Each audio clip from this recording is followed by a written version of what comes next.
Top Sport Casino lažybos. Top Sport lažybos. Dalyvaudamas azartiniuose lošimuose gali prarasti ne tik pinigus.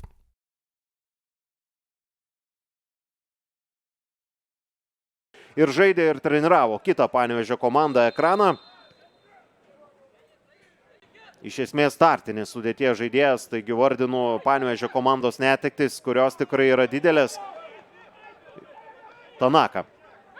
Griaunamas baudos aikštelėje ir rodoma į 11 metrų žymę Aleksandras Kurcevas. Na, iš esmės, baudinio situacija ir šį sezoną top lygoje turėjome daug tų 11 metrų. Šį sezoną jau yra mušęs vieną 11 metrų baudinį ir jį realizavęs į Džiugo vartus visai nesenai vykusiose rungtynėse. Glušačius ir nuginkluoja Vytautą Černiauską.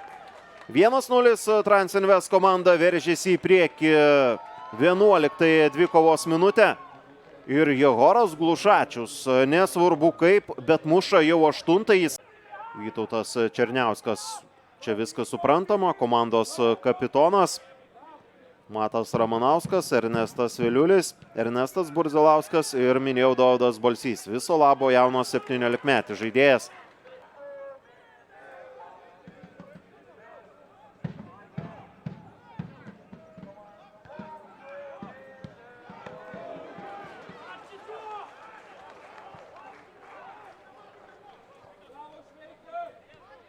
Penkioliktąją rungtynių minutę. Panevėžys Joninių išvakarėse birželio 23-ąją svečiuosis Kretingoje. Laukia rungtynės su Minijos komanda.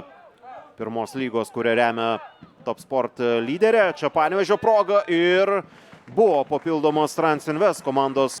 Po rinktinių pertraukos taip pat intensyvus grafikas. Ypatingai dar toms komandoms, kurios varžysis ir taurės ketvirtfinalį, o ten turime 5 top lygos ekipas.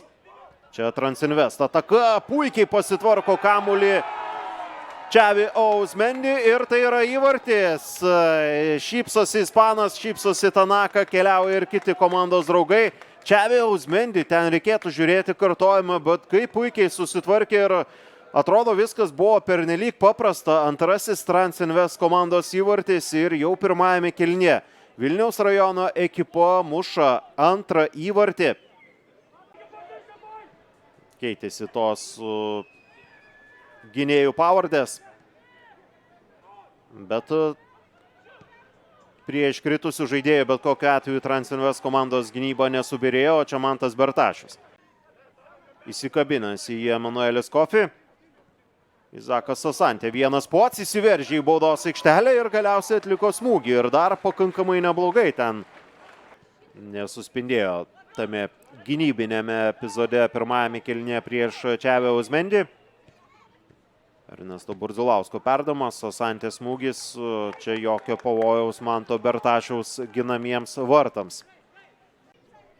Svečiai, kurie išvykose pakankamai neblogai žaidžia. Dabar tiesa, Panevėžys turi progą, yra kairiajame krašte Kuodžių, jam perdamas.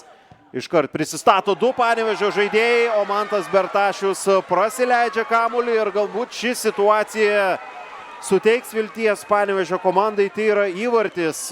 Taip, galbūt ne pats gražiausias, ne pats efektingiausias, bet tai bet kokiu atveju efektyvus Salomonas Kuodžių. Jis buvo tas žaidėjas, kuris atliko smūgį, o Mantas Bertašius tarp kojų prasileido kamuolį. Dar kartelį pasižiūrėkime. Palieka kamuolį Mikola Musolitinos ir Čavi Ausmendi. Čia namų darbai, išvesta situacija smūgiui, Miloševičius ir Vytautas Černiauskas rodo savo intuiciją, savo refleksus. Atmušė kamuolį prieš save, teko po to dar kartelį atmušinėti kamuolį. Šiandien čia nieko panašaus. 0-2 po pirmo kėlinio ir visi bandymai sugrįžti antrajame.